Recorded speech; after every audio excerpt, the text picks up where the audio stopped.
కాకి కోకిలి వేషం వేసినా వ్యర్థమే. కాకి కోకిలాగా వేషం వేసినా దాని అరుపు ఎలా ఉంటుంది? అలాగే ఉంటుంది, కఠోరంగానే ఉంటుంది, ఏమీ సున్నితంగా రాదు. అలాగే క్రైస్తవుడు వేషం వేసినంత మాత్రాన వాడు క్రైస్తవుడు కాదు.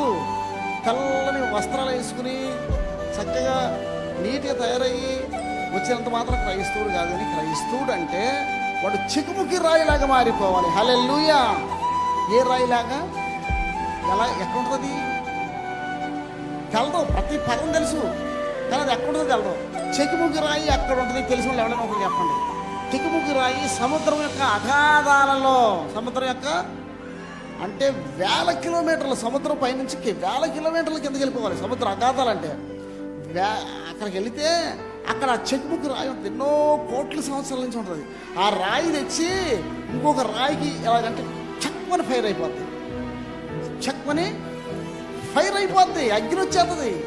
అంటే క్రైస్తవుడు ఎలా ఉండాలంటే అగ్నితో ఉండి,